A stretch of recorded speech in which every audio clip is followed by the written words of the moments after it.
that. The first topic would be target emmetropia, how to choose the right machine, right method, right formula. Let's remember, this is the most important thing that we need to do, whether we are using monofocal, multifocal, EDOF or advanced monofocal IOLs. And Dr. Shahbaaz Mohammed will tell us how he does that. So good afternoon, everyone. Really, we have to thank for whatever audience is there. It's the last session, everybody wants to go back home. So, and thanks to Ilan for including me in his course. So we will be coming with directly to the topic. See, this, the history, like Sir Horrod Lidley implanted first IOL, and the refractive surprise was -20. And he has a series of 5 cases, -20, -21, -18. So given technology advancement in cataract surgery and introduction of premium intraocular lens implants, patient expectations continue to rise, and refractive error following cataract surgery is no longer tolerated. Now, even if -1 or 0.75 come, patient will immediately complain. So emmetropia with plus minus 0.5 and 1 cylinder, less than 1 cylinder, is a goal in cataract surgery, but was reaches only 55% of cases. A lot of studies has showed that. The factor precluding emmetropia include remaining corneal astigmatism, which is not under our control, and biometric prediction. So we will be concentrating on this thing. So ocular biometry refers to measurement of anatomical dimension of the eye. So component of IOL power calculation are axial length, corneal power, effective lens position. Now axial length and corneal power can be correctly calculated, but effective lens position can only be predicted. It cannot be calculated. Then putting them in a formula. So biometry has become one of the most important steps in modern cataract surgery. As Dr. Ilan was telling, if biometry is not correct, whatever lens you use, whatever good surgery you do, results will not be good.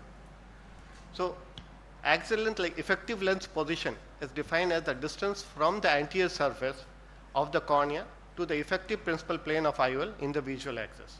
Now again, as I told you, the effective lens position prediction can be done with lot of parameters, but exactly we cannot calculate.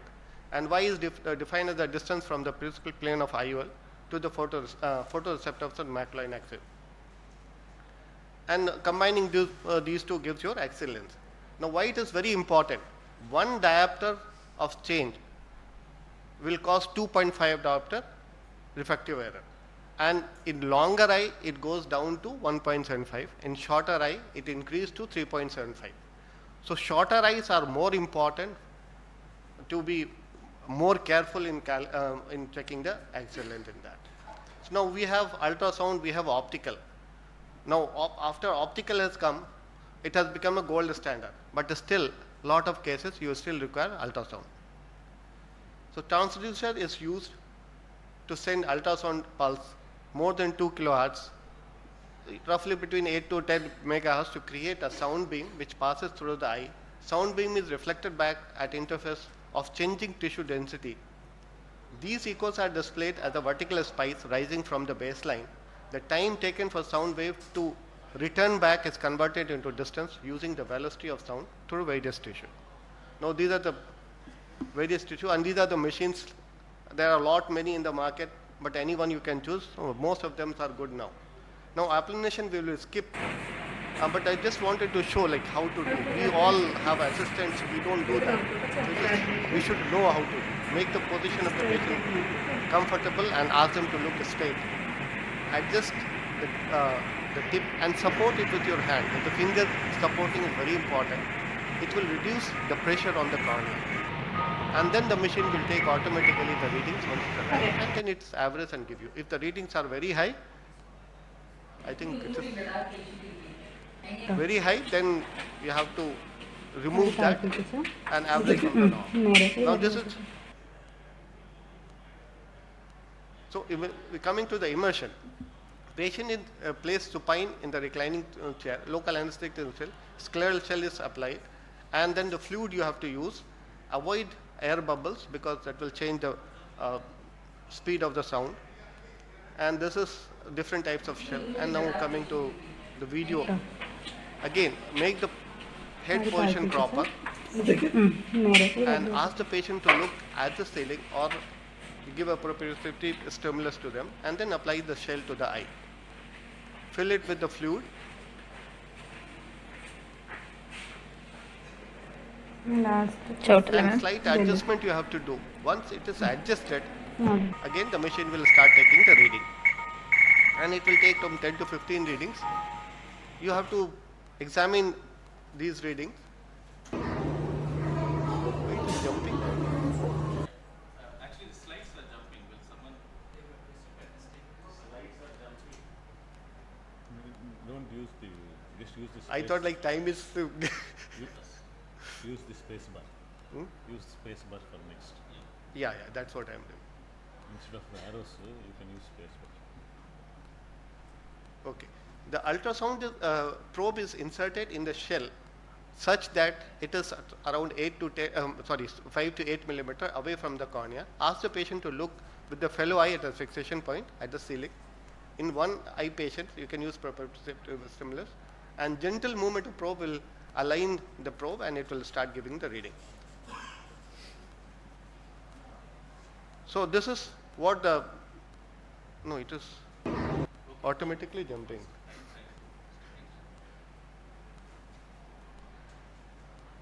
So when you have to do remeasurements of the these eye, when you will get like the difference of the two eyes is more than 0.3 millimeter, very high axial length, very low axial length, try to repeat your reading, and axial length doesn't correlate with your refractive error, then also you should repeat your limit. So in ultrasound, keratometry cannot be done, so we do keratometry separately, and keratometry can be done with a manual or automated. Most of us have shifted to automated. These are the old manual one. We have to align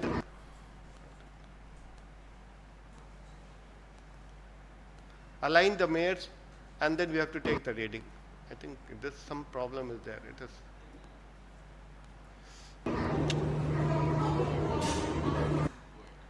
Okay, we'll just so this is like coming to the optical one. And optical, you don't require the patient to fix with the other eye. You have to just align, make the patient's head straight, align your machine with that, and ask the patient to look to the stimulus. And the machine, once it is focused, it will start taking the reading. And in this, any reading which is abnormal, it will be marking. Finish.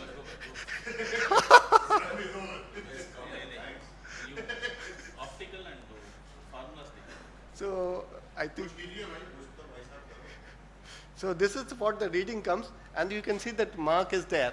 So that means that reading is abnormal in that, and that you can manually remove and edit. So what optical tonometer takes? Axial length, corneal thickness, aqueous depth, lens thickness, flat and steep meridians, and astigmatism, and white to white, and the newer has some other parameters also. What's the problem So, with this laptop? Okay, go back to the no, it's okay. formulas. Formulas come later. So advantage, so more accurate measurement.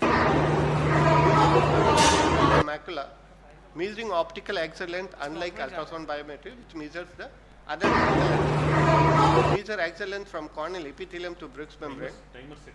Ultrasound biometry measures only till ILM and adding 200 microns of retinal thickness.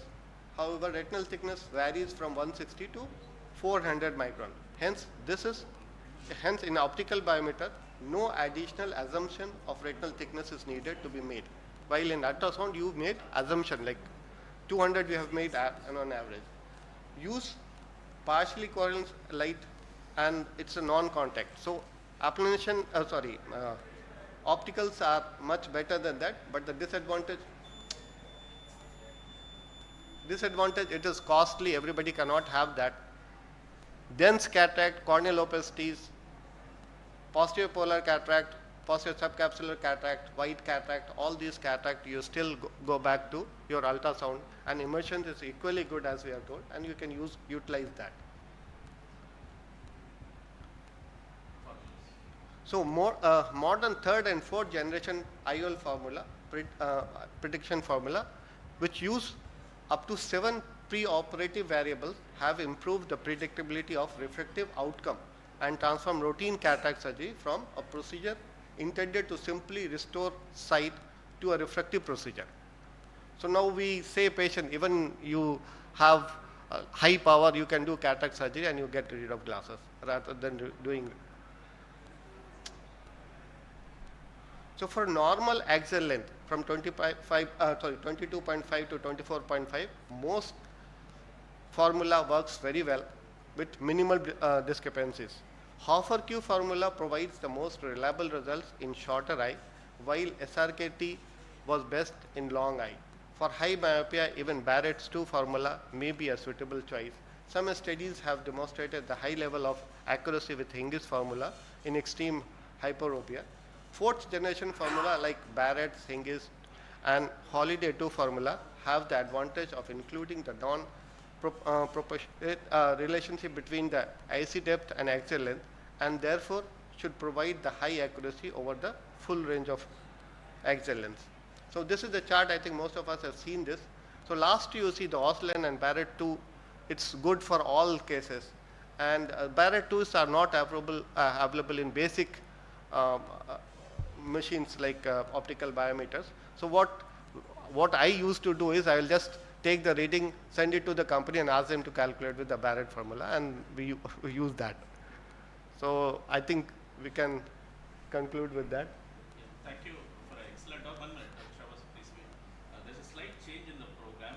Dr. Shahbaaz sir has a presentation in another hall.